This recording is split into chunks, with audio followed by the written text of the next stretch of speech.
Сонсогч та бүхэнд яраа мэндийг дахин хүргэе. Дэлхийн монголчууд эмжил радио 88.3-аас 7-гийн даваагаас баасан гарагийн 20 цаг 10 минутаас хүргэж байгаа.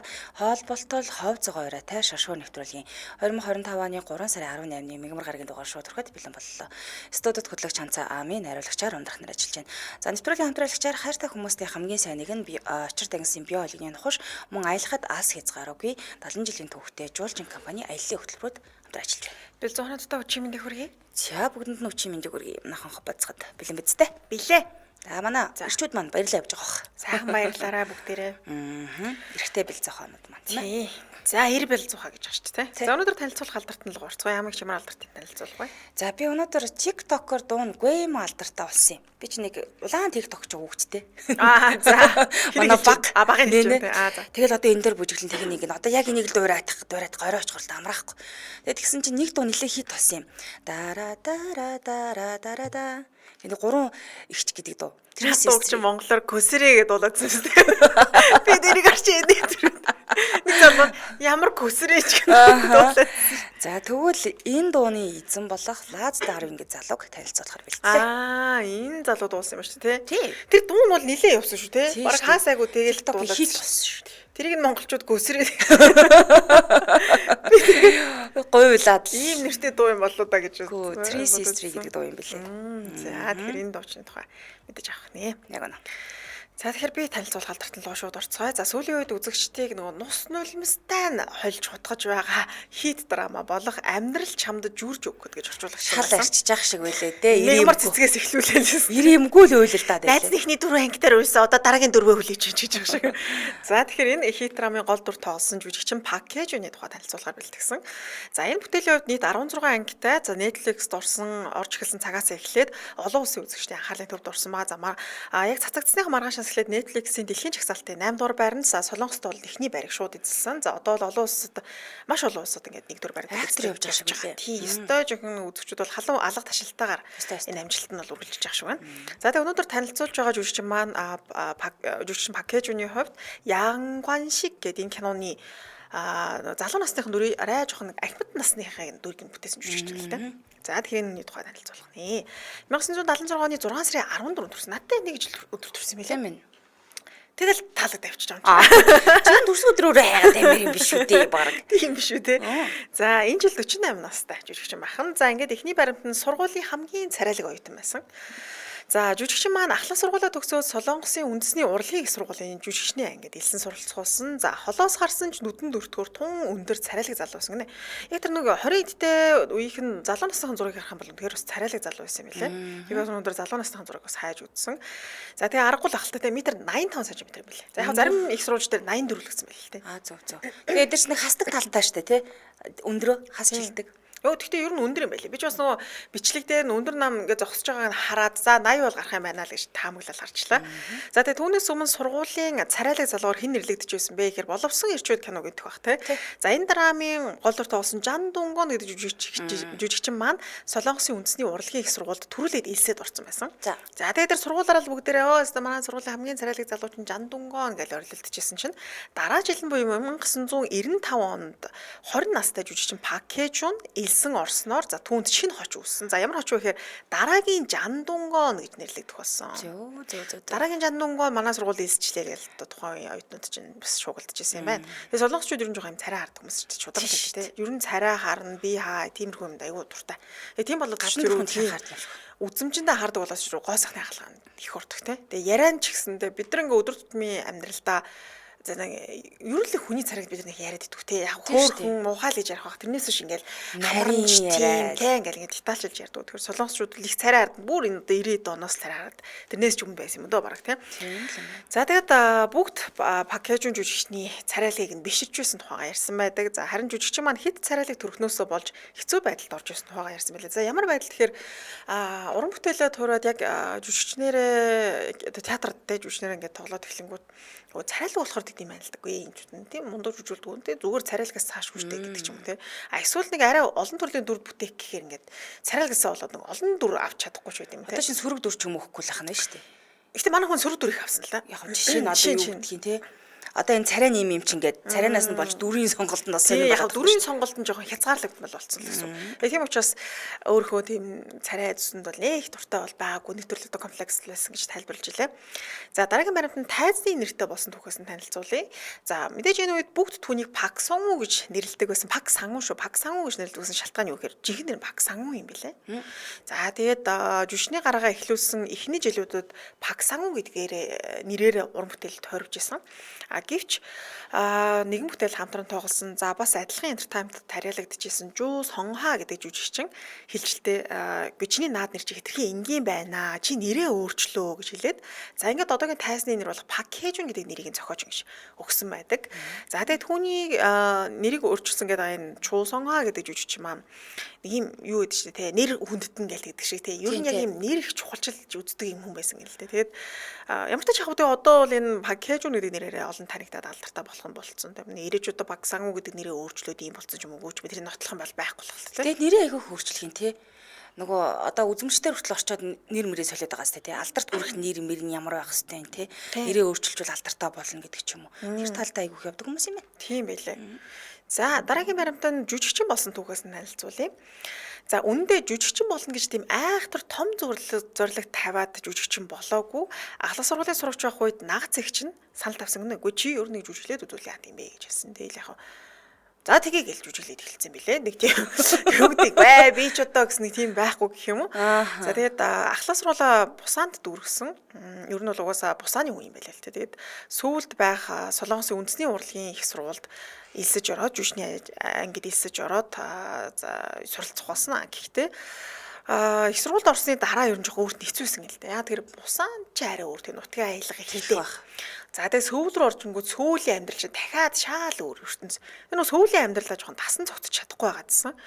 Тийм учраас хичээл номооч их тасалдаг болж л дээ. Хичээлдээ суухгүй. Тэгээ явцдаа ер нь бол хөөгдсөн юм билээ сургууль. Сургууль хөөгдсөн үү? Тэгээ хөөгдсөн гэхэд ер нь бол чи тийм болохгүй байна л гэж хэлсэн. Тэгээд сургуулиасаа гараад цэрэгт явсан. За ингээд цэрэгт яваад 1995 онд дугуун сургуульд орсон шүү дээ. Тэгээд 5 жилийн дараа 2000 онд дахин сургуультай элсэн орсон. За тэгээд тухайн үед жүжиглэх талаар юу ч мэдгүй, авиас чадварч байхгүй. Дээрээс нөгөө Бусааны аялагч өөрөө маш юм юу тийм айхтар нутгийн аялга байгаа шүү дээ. Тэгэхээр нөгөө сүүл аялга нутгийн одоо Бусааны аялга чинь шаал өөр дээр нөгөө жүжиглэхэд нь Бусан аялга нь орж ирээд түүг болдог ч гэдэг юм тий. Тэгэхээр ийм жүжиглэх тал дээр бол өөрийгөө нэг тийм авиастай гэж бол үздэг байсан юм байна. За хоёулаа үргэлжлүүлэн нэвтрүүлгийн хамтраагийн танилцуулаад дараагийн мэдээлэл рүү орцгоё. За нэвтрүүлгийн хамтраалагчаар хайртай хүмүүстэй хамгийн сайныг нь очир дагнсан био олгины нохш байна.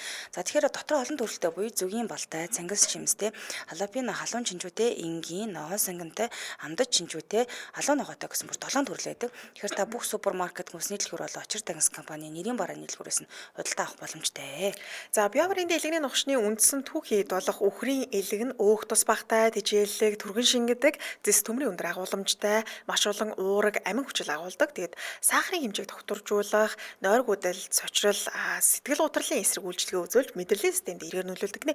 За тэгээд витаминаар баялагдвал дархлааг олох дэмжин дотор олон төрөлтэй учраас та өөрийнхөө хүсэл хэрэгцээнд тэгээд тааруулаад ингэ худалдаа авах боломжтой. За жишээ нь зүгийн бал бол зүрх судасны өвчлөл, цус харавалт, зарим төрлийн хорт хавдраас сэргийлж гин, цангас жимс бол бөөр шээсний замын олон төрлийн халдвараас хамгаалж гин.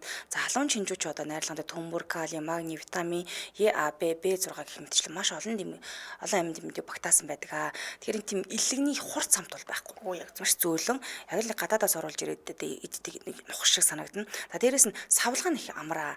Яг эд хэмжээгээр идчихэд та буцаагаад ингээд таглаа хийчихэр хатахгүй, заваарахгүй, гасгар зүтгаад тахгүй тийм их айтайх юм бэлээ. Хатчаачаагүй хэцүү болчихсон шүү дээ. Тэгээ сүүлдээ тэгээ хаяхаа сур аргагүй болчдөг. Тэгэхээр идж байгаа сайхан таглаад авчнаа л гэсэн үг ахна. За тэгэхээр бүх сүлжээ дэлгүүрүүдээс авах нь хаяг байршлууд Баян зүрх дүүргийн 11 дугаар хооронд байрлаж байгаа хнэ. Холбоо утасны дугаар 76 тэгтэг 75 30 90 30 75 30 гэсэн дугаарлал холбогдорой. Сошиал хаяг нь очир дагнас гэдээ хайхаар гараад ирнэ. Баярлалаа хамтран ажилласан хайртай хүмүүстийн хамгийн сайныг нь очир дагнасын биологийн нухшаалаа. Баярлалаа. За үргэлжлэн дараагийн мэдээлэл рүү орё. За өнөөдөр одоо танилцуулж байгаа жүжигч маань амьдрал чамд жүрж өгөх гэсэн киноны гол дүрийг бүтээсэн жүжигчин Пак Хэжуны тухай та бүхэндээ танилцуулж байгаа. За үргэлжлэн насны хайраа болсон тухай танилцуулаад энэ ч одоо бас 48 хүн ч забаалж болж тэ. За ихтэй би дандаа л хүнтэй суугууд өч гарсан хүмүүс яриад нэрээ бодоодсэн чинь. За сургуулиасаа гарсан явдал нь мэдээж жоохон таагүй явдал байсан. Гэхдээ нөгөө талаараа заяаны хантайгаа очих боломжийг нь олгосон байдаг. За дахин сургуультай элсэн орсны дараа доод курсын бүсгүй буюу 5 насаар дүү ууюужин гэдэг жүжигчин бүсгүй сэтгэл алдарсан. Тэгэхээр одоо 5 жилийн өмнө одоо суралцаад аль хэдийн төгсөж байна шүү дээ бакалавр тий 4 жилтэй. Тэгэхээр чин 5 жилийн дараа орж ирсэн бас тий хайр сэтгэлээ олох боломжийг нь олгосон гэсэн үг. Энийг өмнө хувьслын тохироо гэж. Харин тийм тий. За тэгээ ихнэр тухайн үед жүжигчин залуу өөрт нь талтай байгааг нь мэдээж мэдчихсэн. За ингээд энэ хоёр маань хаалд уулзсан бэ гэхээр гахаан нурууны ястай шүлний газар уулзчих. Нэг ийм сонирн би идэж үтсэн ш. За ер нь камжа танал гэдэг нь төмс мөмстэй. Тий янз юмтай нурууны яс гэл. Гэтэ яг нэг гахааны махан нэг тийм амар сүртэй мэддэгтэй тахгүй дагуул юм бэлээ. Тийм үү. Надаа биожинкугийн биес нэлээд төгсөн шүү дээ. Өлсгөөр л Монгол хүний нэг юм яс мөлчмөр мэдрэмж бүр үнэхээр дутагдаад цусандаа идэм шүү. Тэгээ би чинь зулгааж идмээр тийм тэгж идэж байгаа юм баггүй шүү. Ингээд салгаж малхаад идэв. Сав хумхаараа тэр чи зулгаацаа идэж байгаа юм чинь. За ингээд энэ хоёр маань гахаан нурууны ястай шүлний газар уулзаад хамтдаа сүүжүү уугаад ярилцсан гинэ. За тэгээ эхэндээ юу ярьсан бэ гэхээр нэг хоёлаа л бас те ийм ичимхийл байсан юм шиг амлаа сэтгэлээ шууд илэрхийлж чадахгүй. Тэгээд нэг нэгэндээ талтай гэдгийг анзаараад байдаг. Тэгээ юу гэж ярьсан бэ гэхээр хоёлын ер нь үерхэд яах юм бэ димидээ гэж ярьж ирсэн гэнэ хоёул. Уулын сэтгэлтэй нэг хоёр би би чамд хайртай гэхдээ өсөж чин зулгаач гэх нэг 10 жилдээ ном момор цохоод ирдэг өстэй амар тийм ээ. Яг л тийм журмаар явж ирсэн юм шиг байгаа. Тийм ээ. Би чи надад таалаад гэхдээ би чамд үерхгүй. Ааха. Чамаас хол байна гэдэг юм уу яан ч гэдэг. За ингээ энэ хоёр маань сүүжүү уунгаа нэг 3-4 цаг ярилцчих. За яах вэ хална шүү дээ тийм. Хүн халахаар яах вэ одоо нөгөө адреналин ялгарсан юм яас эр зөрөг нь орцгоосон. За Монгол уурганы юу. Тий, тэгээ хоёулаа хоёр бэлэн рүү харж байгаа. Ер нь хоёулаа тий ийм зүйл дээр нэг толгоо гашлагаад яад юм бэ? Зүгээр л үерхийл та. Ирэл лахта хоёулаа яах юм бэ гэж жоохон халаад ирсэн. Чи давгүй залуу юм уу ирчээ. Үшээ орой гарнаа. Яасан бэ? Ууна. Гайхлаа шүү. Нэг залуу давгүй санагдвал хоёлаа юу үерхэх үү гэж болж байгаа. За тэгээ зөв хүнээ л авч гараарай гэж юм. Хаамаагүй хүнтэй үерхээ өч. Их ч нүрэгцэн ингээ маргааш орж ирээ. Нөгөөдөн баг харж үзээч хүнээ. Танихгүй гэж тэр би 3 хоногийн дараа л үерхмээр санагдавцсан гэлээ. Бараг л тгээс сууж явах юм яана. За ингээд хэд 7 жил үерхсний эцэст 2011 онд хормаа хийж 2013 онд том хүү 2017 онд баг хүн ороод мэндэлсэн. За ингээд 23 жил хамтдаа сайхан амьдарч байгаа. За түүний ихнэр түүнээс түрүүн хэлсэн те 5 насаар дүү. Тэгээ том хүүгээ гаргасны дараа ихнэр нь уран бүтээл тоглох нь багассан юм байлээ. Уг нь адилхан жүжигчин шүү дээ. За ингээ 2017 онд баг хүүгээ төрүүлснээс хойш бүр зүсэг карьер нь бол зогсон байдалд очсон. Тэгээ уг нь том хүү нь гарсны дараа бас уран бүтээл тоглох нь тоглож исэн юм байлээ. Яг тэгэхээр тухайн үед нөхөр нь бас ингээ ээлжлэлт хүүхдэд хардаг байсан. Гэтэл пакэж жүжигчин маань 2017-оос хойш нэр хүнд нэмэгцээр гоод уран бүтээл тоглох нь тоон ч гэсэн нэмэгдээд эхэлсэн. За ингэхээр ихнэр нь түлхүү үр хүүхдүүдэд харж эхэлсэн гэсэн үг. За ингээ жүжигчин залуу маань өөрөө ажилдаа түлхүү харна гэсэн үг. За гэхдээ 3 дахь хүүхдээ төрүүлчихвэл дахиад жүжигчнэрээ ихнэр нь ажиллах хүсэлтэй байгаа гинэ. За тэгэд 3 дахь хүүхдээ бол охин байгаа сай гэж хүсэж байгаа. Тэгээ одоо бол яг жирэмсэн бол биш л дээ. Ер нь бол тийм төлөвлөж байгаа юм байна. За тэгээ нэмэлт мэдээлэл хүрэхэд том хүүнийг царайлаг гин.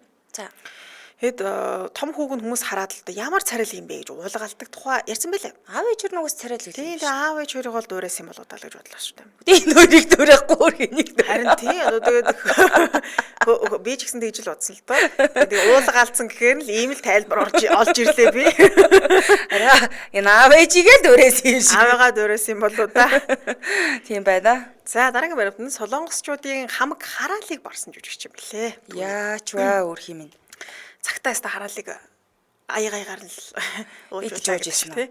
За 2000 оны ихээр тайсны жүжигч тоглож ер нь бол уран бүтээлийн карьераа эхлүүлж ирсэн юм билээ. Тэгээд яг дэлгэцийн бүтээл тоглодог байсан. Гэхдээ айхтар нэр хүнд бол олж авч чадаагүй.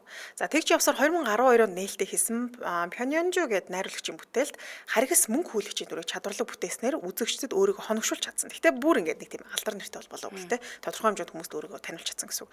За тэгээд түлхүү кино уран бүтээл тоглож хагаад 2014 хит драма болох Мисен гэдэг драмад дүр бүтээснээр үзэгчдэд өөрийгөө улам таниулж эхэлсэн. За тэгээ үүнээс хойш нэрийг нь сонсоод шууд мэдэх алдартай хит хитэн бүтээл тоглосон байдаг. За ингэж явсаар түүнийг алдрын оргилд хүргэсэн бүтээл болох Хосуудын ертөнц хэмээх хоёр эмэгтэй буюу их нэртэй, нууц амрагтай хоёуланд нь хайртай. Ямар агуу зүрхтэй хүн бэ? Хоёуланд нь хайртай. Хоёуланд нь хайртай. Ийм оо эхнэрийн араар нь тавьсан кино байсан. Тий. И50 гэдэг дүрийг маш чадварлаг бүтээж чадсан. За тэгээ энэ драма дээр хүнд дурлах чинь ямар нүгэл юм уу гэж хашгирж байгаа нэг хэсэг нь 2020 оны тренд үг байсан. За тэгээ Солонгосын ард түмэн түүнийг бол хамаг хараалын үгээрээ л хараасан байдаг. Тэгээ яа тэгэхээр ойлгомжтой шүү дээ. Тийм пэйж ч юу. Эхэндээ тэр киног үзвэл нэр үнэхээр стрессдүүлэг. За эхнэртэй өөр нь хайргүй болоод те ингээд өөр эмэгтэйтэй ингээд учир ургуулсан байна гэл тэгсэн чинь сүүл рүүгээ нөгөө нууц амралтаа гэрэлж байгаа байхгүй. Гэрлэнгүүтээ X их нэртэйгээ явуулдаад эхэлчихэж байгаа. Тэгсэн юм гурвалж ин те. Хүн дурлах чи ямар нүгэл юм уу гэж хашгираал. Яа. Би та хоёрт хоёуланд чи хайртай штэ гэл. Өстой жинхэнэ гал дүрийг бүтээсэн. За хоёр нь их нэртэй хууль батлагдаасаа л яг нэг тийм л дүр байсан. Тэгээд солонгосчууд нэлээ харасан л да. Тэр хэмжээгээр л дүрээ сайн бүтээж чадсан гэсэн. Тэгэхээр карьер нь яг 2020 оны үед бол ингээд оргил цэг дээр хүрсэн гэсэн. За тэгээд үзэгчид түүнийг хоёр эмэгтэй дурлсан шалиг эрийн дүрийг бол маш чадварлаг бүтээсэн гэж дүгндэг. Нөгөө талаараа хүн л болсон хүн те бусаанд төрж өссөн хүн ч одоо бусааны аялга нь жоохон баг зэрэг мэддэгдсэн. Гэхдээ өөрөө чадварлаг жүжиглэлтээр аялгаа бас далдалж чадсан байдаг. За дараагийн баримт нь нэг л нүдэнд хөтөн. Дөрөөсөө болцсноо. Тийм бас дөрөөсөө болсон гэсэн. За жижигчин маань уг нь олон дүрлийн дүр бүтээжсэн гинэ.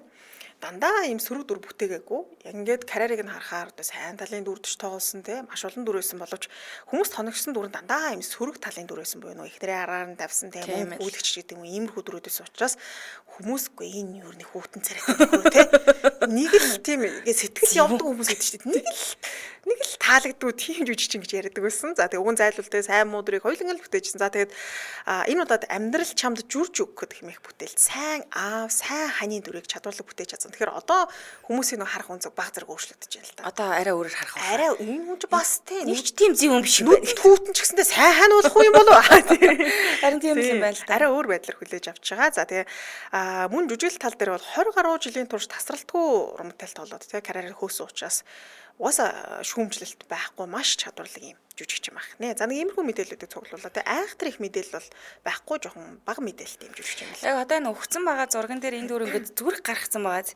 Яг нэг зүрхээ ийх гээд нэг учраа олохгүй байгаа юуг нь бичлэгийг хаашна гэсэн чи насны ялгаа ингэж харагдчих ингээд би бүр инээ дээр нэрэл тийм байна да гэж бодсон шүү дээ. Солонгос ч нөгөө зүрх чи айгүй олон хэлбэртэй. Одоо яаж хацар гэж байна. Хацарных бай, нэг хацартай өгөнч гэдэг юм уу, толгой юу илээ. Нилээ олон төрөл байдаг байхгүй. Тэгэхээр тэрийг түлхүүрөө залуучууд мэдээд байдаг. Арай нас ахмаг жүжигч нь бол тэрийг манай хоёр үнэхээр хийхгүй байсан. Хийхгүй уучраа олохгүй. Нөгөө хоёр нь нөгөө залуу юм болохоор хацар мацар дээр ингээл зүрх мөрх гаргаад байгаа байхгүй. Энэ хоёр хаанаа гараад тавихаа мэдэхгүй эргэж хараад уурах гад үз тараад байсан. Хөөхөө. Энэ кино нэрээ үнэхээр шуугуулж шиг байлаа. Тийм. Одоо өстөж их хэд шуугуулж байгаа. Тэгээд тус уран бүтээл тоглосон дийлэх жүжигчдийг би ярьсан байлаа. Тэгээд эх 7 хоногт Мөнсүри гээд эхнэрхэн дүр тоглосон жүжигчнийг танилцуулах юм. Яа тэр нөгөө UKIS гээд нэвтрүүлэгт ээжтэй хамт оролцож байгаа юм билээ Мөнсүри жүжигч маань.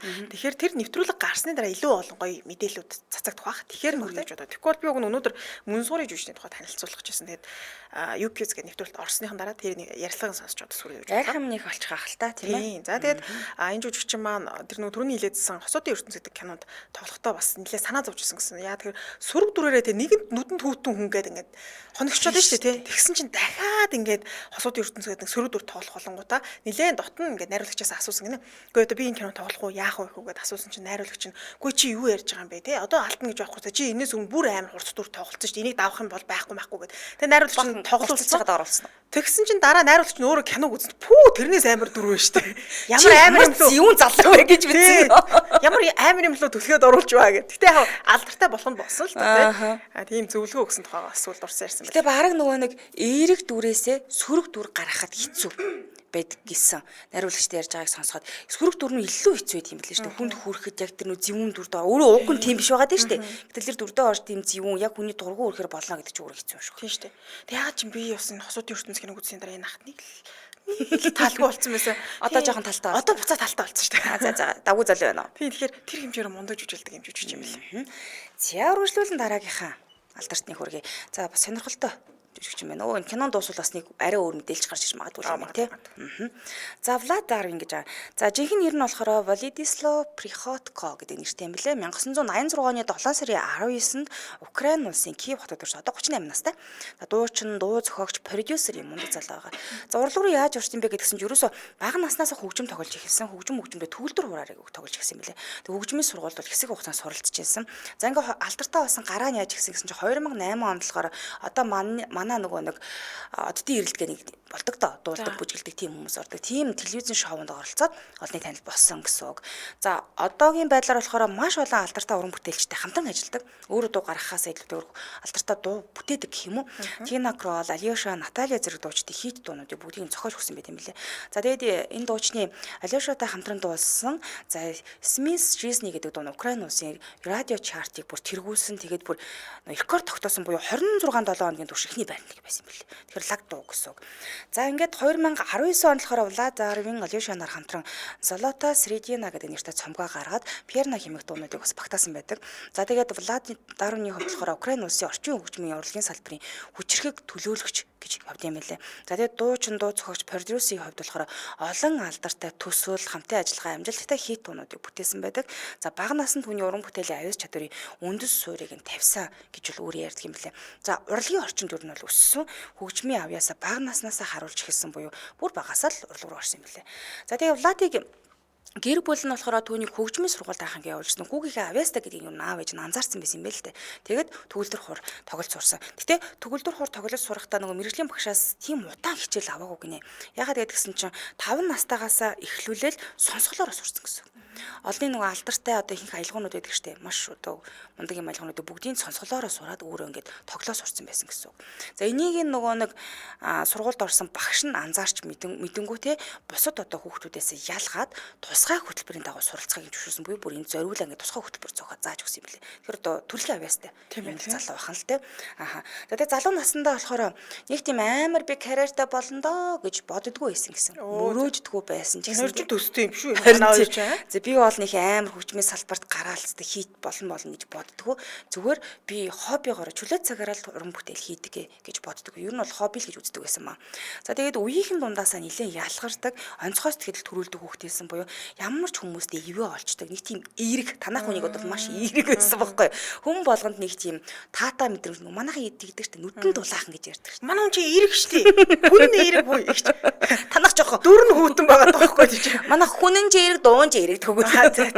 Тэгээд тийм эерэг хүн байсан. Ямар ч хүнтэй ив зүгөө олчдаг байсан. Тэгээд хүүхэд байхасаа ахвал дуу зохиогоод ерөөсөө эхэлсэн юм билэ. Тэгээд анхны уран бүтээл болохоор дандаа гэр бүлийнхэндээ зориулагдсан байдаг буюу ер нь гэр бүл төвтэй юм бүх юм билэ. За ингээ 2003 онд болохоор нэр хүндтэй лицей сургуулийг онц дүнтэй сөгссөн. Тэгээ олон улсын харилцааны дээд сургуульд ирсэж орсон ба. Лицейгээ төгсөнгүүтээ олон улсын харилцааны дээд сургуульд яагаад орсон гэхээр ер нь урлагийн хүн болно гэсэн бодлого өөрт нь угаасаа байгаагүй. Ингээ явж байсан. Ингээд их сургууль болохоор 6 жил сурсныхаа дараа болохоор олон улсын мэдээллийн чиглэлээр мэрэгчлэлтэн болонгуудаа гадаад харилцааны яамнаас ажлын гараа хийсэн. Шууд яам руу орсон. Толгой нь том хэлж тийм маш толгойтой юм залуу юм билээ. Тэгээ онц төгссөн гэж аргагүй л хальта. За тэгээд нөгөө хүний дотор нэг юм байж таа тэгээд хүсэл мөрөөдөл юу гэдгийг хийхийг хүссэн юм байна. Нөгөөт нь хөгжмөөр татгаад байсан. Тэгээд багтаа нөгөө хөгжим тоглодог хөгжмөлөө их чиглэжсэн болохоор хөгжмийн боловсрал нь түүний ирээдүйд уран бүтээлийн замд хүчтэй нөлөө үзүүлсэн байдаг.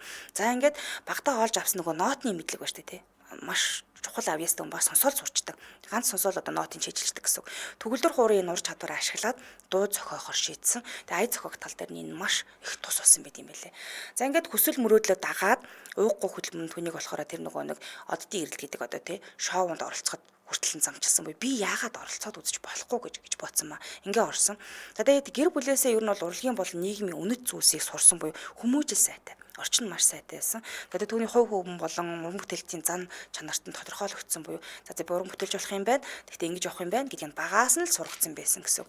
За уран бүтээлч болоход нь одоо энэ чинь лаг ажилд орсон байгаа шүү дээ тий. Гарлаа ажиллаа боллоо би уран бүтээлч болно гэхэд ар гэрийнх нь бол шууд дэмжсэн. Аа биж нь өө тэгээд орчин нөхцөлийг бүрдүүлээд хөгжмийн замлаа одоо эхлүүлэхэд нь хийхэн хувь нэмэр оруулсан буюу одоо адаглаа санхүүгийн тий зардал мөнгөөр нь тусалж эхэлсэн байт юм билээ. Ингээд сургуулийнхаа хөгжим сурж байгаа хэвцээ бол нот унших, аялгау бичих чадваруудыг эзэмшин энэ дуу зохиогч чадварыг нь бүр дээд хэмжээнд хүргэсэн гэж хэлж болно. За тэгээд дуу зохиож эхэлсэн анханасаа аяг дуулжул эхлэв юм билээ. Тэгээд продюсер ажлаа үргэлжлүүл хийхэд бол хөгжмийн боловсралтай илүү их анхаарал хандуулж эхэлсэн маа. Сурч эхэлсэн. Гэхдээ хуваараа ингээд сурч эхэлсэн маа. За карьерийнх нь эхлэл нь болохоор нөгөө шоунд оролцсноор хүмүүст баг зэрэг танигдаж эхэлсэн маа л да. За тэгэхээр ер нь бол яг мэрэгжлийн одоо тэр хөгжмийн чиглэлийн сургуульд бол огт сураагүй гэсэн. За тэгэхээр өөрөө өөрөө нөгөө Багдад сурж исэн тэр төгөлдөр хурноод уншдаг чадвар аргаал хөгжмийн чиглэл рүү ингээд орцсон яваад байгаа гэсэн үг. Анхны уран бүтээлүүд нь шууд гарсан даруйда Украин улсын хөгжмийн ертөнцид амжилт олж ирсэн. Тэгээ өөрийн онцлог хоолой, дууны хэм маягаараа олонний анхаарлыг татсан байдаг. Гэтэ яг Украин гэдэг юм уу тэндээ их алдартай байсан ч гэсэн дэлхийн нийтэд бол хожуу танигдсан буюу TikTok-оор танигдчихлаа. 2024 онд танигдсан гэсэн үг. Three Sister гэдэг TikTok-ын дуугаараа л илүү хүрчлээ. Тэгээ тэрнээс хойш залуу хүмүүс их сонирхож гисэн гэх юм уу. Гэтэ алдартай уран бүтээлүүд нь зөндөө байдаг юм байна. За дуучин Алишуутай хамтран дуулсан нэг дуу нь болохоор Балад 10-ны хамгийн одоо амжилттай уран бүтээлүүдийн нэг гэж авдаг. Яг нэг Украин улсын Рата Чотын 26 7 хоногийн турш тэргүүсийн дуу нь болохоор хит парад болсон байдаг. За тэгээ дараагийнх нь болохоор хамгийн алдартай бас соло дуунуудын нэг нь болохоор Амстердам гэдэг дуу байд юм билээ. Түүний уран бүтээлчдийн хувийн онцлогийг тодорхойлсон буюу өөрийнхөө онцлогийг тэн дээр илүү харуулсан гэсэн. За дараагийн цомгоо гаргасан нь болохоор Золотой Средина гэдэг юм цомог гаргасан. Нэг болохоор дуучин Алишуутай хамтраад 2019 онд гаргасан цомгоо. Энэ цомгийнх нь их тун хит болсон юм билээ. Мундаг явсан гэсэн. За тэгээд одоо юу гэдгийг алдартай олонний танил уран бүтээлчтэй маш их хамтран бүтээсэн. Гэхдээ тэр нь Украинч гэдэг юм уу тийм. Тина Крол гэж Украин улсын алдартай дуучин. Тэгээд Влад 10-ын түүнд зориулж маш олон дууг нь зохиож өгсөн. Зохиож өгсөн их тун хит болсон. Тэр алдартай л гэсэн. За Алишог нэмж чадаа тэдний хамтан ажиллах нь олонний түүнд маш алдартай. Осын дуу бүр сонсогчдын сэтгэлд хүрдэг буюу хамтран дуэт дуу гэж ярьдаг шүү дээ. Тийм дуу их хөтөлт юм билээ. За Наталья гэж байгаа. Влад 10-ын энэ дуучны дуу зохиол продюсерийн ажилтан гэсэн мөн тусалсан буюу олон бас хит дуунуудыг зохиож өгсөн гэсэн. За 2008-аас 10 оны хувьд нөгөө нэг оддын эрэлт гэдэг шоу бол явж байгаа юм л та. Тэгээ 2008 онд энд яагаад орсон гэдгсэн чинь 8 оны 100 дээр бага насныхан шүтэн байсан. Натальяд анх танилцсан баам л. Одоо сүүлд нь дууг нь өөрөө зохиож өгöd байгаа шүү дээ. Ерөөсө төсөөлөгчгүй юм билээ. Бүр ингээ багасаа шүтэн биширжсэн дуучинтайгаа анх танилцаад тэгээ сүүлд нь одоо илүү дотны харилцаатай болонгуудаа дууг нь одоо хийж өгсөн баг чинь уран санд нэлээд олон дуу байдаг. За ингээд энэ төсөлд нь оролцоод хөгжмийн карьер анх эхлүүлсэн баам л та. Тэгээд энэ шоунаас дуучны тайзны нууц нэр нь Влад 10 гэдэг нэм төрсөн. Эндээсээ нөгөө нэрээ солио, нэрийг чинь ингээд бас нэрэн дээр анхаардаг юм байна л та. Тайзны нэрээ өөр нэр өгөхтэй хүмүүс дуудахад амар ч юм уу тий. Ингээд Влад 10 гэдэг нэрийг өгсөн байдаг.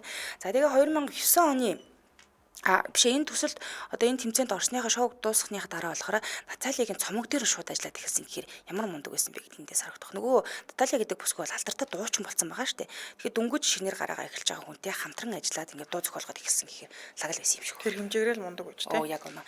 За ингээд 2009 оны намар болохоор Дарвин хамтлагийн ахлагч болсон буюу багаа ингээд бүрдүүлээд эхэлж байгаа. Ер нь ингээд хүмүүстэй ажиллаад эхэлсэн гэсэн үг л дээ.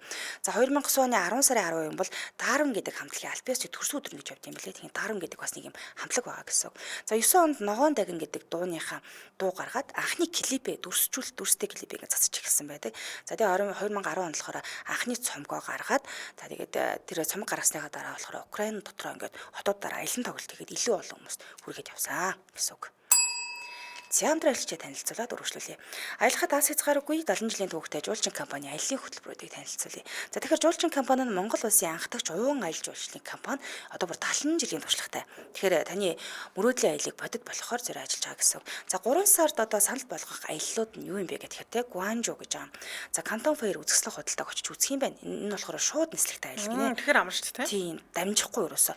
Энэ үзэсгэлэн худалдаанд олон улсын үйлдвэрлэгч нар болон бизнес эрхлэгч нар өргөнөөр оролцдог. Шинэ брэнд, бра бүтээгдэхүүн судлах, өөрийн бизнесээ өргөжүүлэх боломжийг олгодог Азийн томоохон үзэсгэлэн худалдааны нэг байдаг. Би нэг юм очиж үзэж удаад чинь надад сонирхолтой шүү дээ. Сонирхолтой. Үзэж харах юм ихтэй л дээ.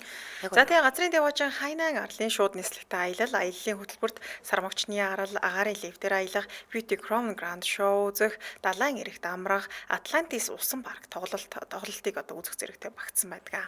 За тэгээ 2025 онд ирч хүчээ цэнэглэх Букок арлын шууд нислэгтэй аялал ус байна. За гэр бүлээр аялахад хамгийн тохиромжтой. За тэгээ хөтөлбөрийн дагуу Win Wonder Park, Ocean World, Шүрэн арал, Safari амтны хүрээлэн, хотын аялал, за тэгээ Венецийн гэрлэн шоу үзрийг үзэх боломжтой байна. За мөн Туркийн 3 хотын гайхамшигыг мэдрэх аялал байгаа. Энэ аяллаа хөтөлбөрт нь болохоор Анталиагийн далайн хариг байна. Pamukkale мөдрөө очиж үзсэн шүү дээ. Халуун шаан, Стамбулын түүхэн дурсгалт зэрэг газрууд нь багтдаг юм байна. За аялал бүрийн үнд багтсан зүйлс нь юу гэдэм бэ гэхээр тийм ээ. Нислэгийн тийз, онгоцны буудлын такс нь багтдаг байна. Хөтөлбөр заагдсан зочид буудлын багтчихжээ. Хөтөлбөр заагдсан хоол, үзүүр, за мөн аялгчийн ийж бүр нь таатгал бас байдаг. Тэгэхээр та одоо аялаа дараа төлөх боломжтой гэсэн. Энэ бас их гоё юм билээ шүү. Яг үнэ одоо нөгөө бэлэн мөнгө авахгүй шүү дээ. Бас аялчмаар байдаг тийм. Бас аялмар шүү дээ. Яг үнэ. Тэгэхээр банк болон зээлийн аппликейшны үйлчлэлийн талаар дэлгэрэнгүй болохоор жуулчин компани Facebook хуудас болон 7288 12 12 7288 12 12 дугаараас мэдээлэл авах юм билээ. За хаяг байршлын хувьд Элчингийн гудамж Мика зочид буудлын баруун талд жуулчин компани байр. За байшин дээрээ жуулчин гэсэн тийм том хаягтай байна. Хоёр давхартанд байрлаж байгаа. За утсан тэгээд 7288 12 12 7288 12 12 тэгээд дэлгэнгүй мэдээлэл нас авлаад асуугаарай. За вебсайт нь болохоор жуулчин цэг имэн гэд хахаар гараад ирэх юм байна. Мөн жуулчин компани аялахад ас хязгааргүй гэж бичгээр гараад ирэх нэ. Баярлалаа хамтран ажилласан аялахад ас хязгааргүй 70 жилийн түүхт жуулчин компани аялын хөтөлбөрөөс танилцууллаа. Баярлалаа. Ч одоо энээргээр хязгаарлагдахгүй шүү дээ тийм. Олон маш олон байна. За үргэлжлүүлэн мэдээлэл өргөе. За ингээд 2011 оноос бол ер нь одоо уран бүтээлээ эхлүүлээл од болцсон гэж хэлж болохоор залуу байлаа. 2011 онд Влад Украины дуучин Алишатай хамтран чи хамгийн шилдэг гэдэг дуу гаруулад энэ болохоор энэ дуугаараа оны шилдэг хөгжмийн зохиолч, оны шилдэг радио хит одоо болор микрофон гэж авдаг юм билээ л дээ. Шагналыг авчирсан байдаг. За 2-7 хоног дотор Украины нэгдсэн радио графикийн тэргүүлэгч болоод 26 хоног дараалал эхний байрт нэг үлдсэн байгаа. Өмнө тийм дуу байж байгаагүй гэдгийгсэн. За тэгээ 2013 онд болохоор Влад Ярвын Юнагийн анхны хөгжмийн шагнал 4 намнаад ниссэн байдаг. Дэвссэн байдаг. Тэгээ шилдэг хөгжмийн зохиол, шилдэг зохиолч, оны шилдэг дуучин, оны шилдэг дуэт буюу нөгөө Алишатай хамтран дуусан дуу юм билээ. За тэгээ сүүлийн номинацид нь чи хамгийн шилдэг дуугаараа төрүүлсэн буюу оны шилдэг дуэт гэдэг шагналыг нь хоёр авсан байдаг. За ингээ уудалгүй олонний анхааралд өртсөн учраас нөхцөлийн үндэсний байгууллагын улаан дуудсын элчин сайдаар бас Украиныг төлөөлж ингээ явж байгаа. За ингээ 2013 онд гарсан дуу юм бэ. Трис History гэдэг дуу бид нар 2024 онд сонсчод байгаа шүү дээ. 13 оны дуу юм биш үү? Тэгвэл чи сүүлд тренд болоод юм шүү. Тийм, тэгээд клипүүд нь гарсан байдаг. За тэгээд 2018 оноос бол Влад Ярвын студид идэвхтэй ажиллах болсон. Ерөнхийдөө одоо продюсер хийх болсон. За тайзан дээр болон өөртөө тайзан дээр гарах тийм ээ хамтлаг дуучдад зориулсан дуу бичиж байгаа, дууны үйлдвэрлэл ихэвчлэн эрхэлж ирсэн. За тэгээд дууны инженер хийж байгаа, хөгжимчтэй ажил санаа тавиад дууны хэсгүүдийг бичлэн өөрөө хяндаг болсон засварлаад анхны уран бүтээлээ эхэлж байгаа хүмүүс хувийн зөвлөгөө өгдөг буюу шинэ уран бүтээлчдийг илүү дэмжиж ингэж гаргаж ирдэг залуу байлаа. За тэгээ Алтан дундаж буюу за 2019-с 20 оны хооронд юу ийсэн гэдэг гисэн чинь дууч Алишатай хамтран мөн Алтан дундаж гэдэг хамтарсан цомгоо гаргахаар зарласан байдаг. За энэ дээр юу гэсэн гэхээр Алтан дундаж цомог дээр ажиллаж эхэлсэн өдрөөс хойш бараг 2 жил өнгөрсөн гэд би бол үнэхээр итгэж чадахгүй байна. Энэ маш бид нар бол хоорондоо маш дотн нэсний илрэл гарах бах. Тэгээ сонсогчтойгоо шин дугуй хуваалцах мөч ирэхэд бид хоёр одоо цомгоо анх удаад танхимын орчинд толилуулахыг хүсэж байгаагаа ойлгосон буюу цомгийн баяр гэж ингэж хиймээр байгаагаа ойлгосон юм билээ л дээ. Ингээд тэрийг бол ерөнхийдөө урлагийн одоо тоглолт буюу цомгийн баяр гэдэг ойлголт эндээс үссэн гэдэг чинь цомгоо танилцуулна, дуугийн дуулна яг ийм байдлаар явдаг байсан юм билээ. За ингээ 20 оны ихээр болохоор тэр YouTube дээр өөрийн Pro Wizard гэдэг шоугаа эхлүүлсэн. Буюу өөрийнхөө YouTube хуудсыг эхлүүлсэн. За энд нь болохоор маш олон алтартай хүмүүс оролж ингэж ярилцдаг юм байлээ. Тэгээд энэ нэг зөвхөн урлагийн хүмүүс биш. Янз бүрийн салбарын мэрэгчлэнүүд оролцдог. Тэг хүлээн зөвшөөрөгдсөн цуврал юм ярилцлага гэдэг подкаст гэх юм уу? Подкаст хийдэг юм байлээ л дээ. За тэгээ 20 оны байдлаар топ хитийн мэдээснээр болохоор Влад Ярвын Украины радио станцуудаар 285,053 нэвтрүүлэг хийсэн байна. Тэгэхээр ингээд ийм олон үнэтэй ярилцлага хийсэн байна гэсэн. Тийм 285,053 нэвтрүүлэг хийсэн байх нэ. За тэгээд нийгмийн үйл ажиллагаа маш идэвхтэй оролцдог юм залуу байлаа. Одоо нөгөө Орос Украины дайн биш дээ. Дайнаас болоод нэлийн болж байгаа. Яасан гэхээр олон хүмүүнлэгийн ажилд бол идэвхтэй оролцдог. Тэгээд Украин улсын зэвсэг төвчдийн дэмжих үйл ажиллагааг идэвхтэй ер нь явуулдаг буюу дайны улмаас одоо дайнд өртсөн хүүхдүүдээс өмчөж утсан хүүхдүүд энэ ар гэрийнхэнд нь туслах зорилгоор мөнгө цуглуулдаг юм билээ. Тэгээд ер нь бол байнгын хандивын үйл ажиллагаа зохион байгуулдаг юм залуу байлаа. За гэр бүлээс нь дурдвал тийм ээ. Влад Ярвын дуучин Кристина Мартинтай гэрлсэн. Тэгээд Кристина Мартин болохоор мөн хөгжмийн салбартай холбоотой уран бүтээлч юм бүсгүй лээ. Тэдний хүү Рональд болохоор 2021 оны 5 сард мэдэрсэн. За тэгээд хүүгээ мэндэлсний дараа амьдралаас мэдэрч болох хамгийн их аз жаргалыг мэдэрсэн гэж хэлдэг юм байлээ. Тэгээд гэр бүлийнхээ хамгийн том баяр гэж үздэг. Тэгээд нэг ярьцлагаас хэлсэн лээ дээ. За тэгээд гэр бүлийнхээ хувьд бол халамжтай, хайраар дүүрэн аав, нөхөр гэдгээрээ маш алтартай. За нэг ярьцлагандаа болохоор хувийн амьдралаа аз жаргалтай байханд бол гэр бүлдээ цаг зарцуулах нь хамгийн чухал зүйлээ. Хайртай хүмүүстэй цаг зав гаргаж бай гэж хэлсэн байдаг юм билээ. За ингээд хувийн амьдралдаа гэр бүлийнхэнтэйгээ цагийг өнгөрүүлэхс гадна чөлөө цагаар яваад юм гэхээр спорт, урлагийн бусад салбарт сонирхолтой буюу тийшээгээ бас одоо цагаад өнгөрүүлдэг. Тэгээд байгальд аялах их дуртай юм байна. Амрах, гэр бүлээрээ байгальд явах, аялах дуртай. Энэ түүний урам зоригийг нэмэгдүүлдэг буюу нэг онгод орно гэж ярьдаг штэ. Онгод ордог гинэ. Тийм. Тэгэхээр хувийн амьдралд гэр бүлийн халуун талаа уурчлан түүний уран бүтээлийн сэдв, мэдрэмжт нь ихээхэн нөлөөлдөг гэж үздэг буюу би хэлжсэн таах гэр бүл төвтэй. ер нь л гэрсэг юм залуу байлаа. Туун одоо бүр тэрний үнээсээ мэдгийхээр дууны үг аялгауны хөвчлөх хайр амьдралын утга учир гэр бүлийн үн цэнийг тусгадаг. Тэгэхээр сайн аав байхаас яваад Тийм ээ, тийм ээ сайн аав сайн нөхөр гэж бүр магтан шаасагчдаг юм байлаа. За тэгээд яг урлагийн ертөнцид өндөр амжилттай явж байгаа ч гэсэндээ хит дуу гаргах одоо нэг хит дуу гаргачаар нэг хүмүүсээс нэг хүлээд идэх хэрэгтэй дараагийн дууны илүү хит байх хэрэгтэй гэдэг ч юм уу ийм хүлээлт байгаад байдаг. Энэ нь жоохон дарамтлаад байдаг гэнэ. Яг өөрөө тэр тухайн үедээ сэтгэл санаагааны байдлаас болоод ч юм уу яг тэр үедээ байгаа дууга гаргаад байдаг. Гэтэл тэрийг хүмүүс ойлгох ч юм уу хит болох ч юм уу мэддэхгүй. Гэтэ илүү л хит дуу гаргах хэрэгтэй гэдэг ийм шаардлагыг тавиад байдаг юм байлаа. За тэгээд салбартаа хөрсөлтөө бас явагддаг. Яг ингэхээр Украин улсын хөгжмийн салбар маш өрсөлдөөнтэй гэж. Бүр ингээд бидний төсөөлж байгаа хөөс актер гэдэг чинь шүү дээ. Тийм учраас шин дуу зохиох, өөрийгөө хөгжүүлэх түүний хувьд бол тасралтгүй шинжилж байхгүй бол гоцрогдчих гээд байдаг. Тийм шүү дээ. Гинэ. Тэгэхээр за нэг тийм актер томоохон маргаан дуйлан шүгөө олон нийтэд бол гарч ирсэн мэдээлэл байхгүй. За тэгвэл түүний нэг 2013 онд гаргасан 13 онд гаргасан Teresa History хэмээх дуу 2024 онд Оросын TikTok-ын хэрэглэгчдийн дунд дахиад алдартай болоод энэ олон хүн энэ дууг нь ашиглан бичлэг хийж эхэлсэн. Тэгтээ Оросд гэлтгүү дэлхийн нийтгсэн шүү дээ. Хийсэн байдаг те. Гэтэ энэ нөхцөл байдалд болохоор Владимир өөрөө маш их гайхсан. Ер нь бол дургуутсан. Оросд шүү дээ. Өөрөө Украин. Энэ хоёр улс. Тэгээ дайнтай байгаа.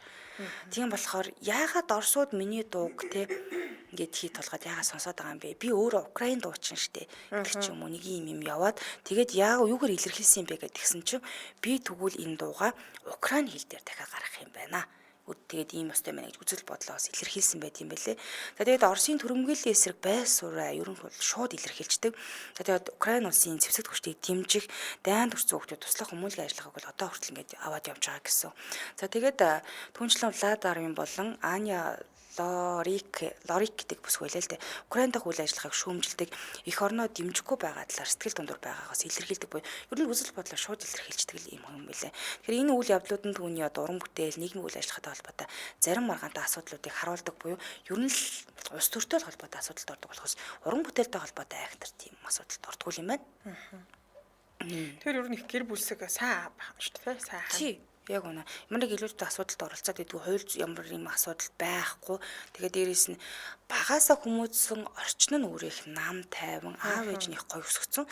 Тэрийгээ ингэж авч явсараа байгаад гэр бүлдээ өмнөд цагаа зарцуулах хэвээр. Ер нь бол хүн гэр бүлтэйгээ л илүү их хайр дуурин байх хэвээр гэж үздэг юм байна. Хэдтэй хүн блин энэ ч нэрээ 38 залуу хүн шүү дээ, тийм. Тэгээд одоо гаргаж байгаа дуун нь хүртэл дандаа л нэг тийм хайр дурлал те гэр бүлийн үнцэн амьдралын баяр баясгалан дандаа тийм л одоо гаргадаг юм байлаа. Тэ чугой дуучин байна уу? Маш эерэг дуучин гэх юм. Тийм байна. За баярлалаа. Өндөөргөө нэвтрүүлгээ. Өндөрлөлийн студид хөтлөгч Чанцаа Амийн хариулагчаар өндрөхнөр ажиллалаа. Нэвтрүүлгийн хамтран ашигчаар хайртай хүмүүстийн хамгийн сайныг нь очир тангисан биологийн нухаш мөн аялахад алс хязгааргүй 70 жилийн түүхтэй жуулчин компани аяллаа хөтөлбөрөд байлаа. Өргөжлүүлэн амар цаг нэвтрүүлгээ улаан сонсороо түр баяртай баярлалаа. Баярлалаа.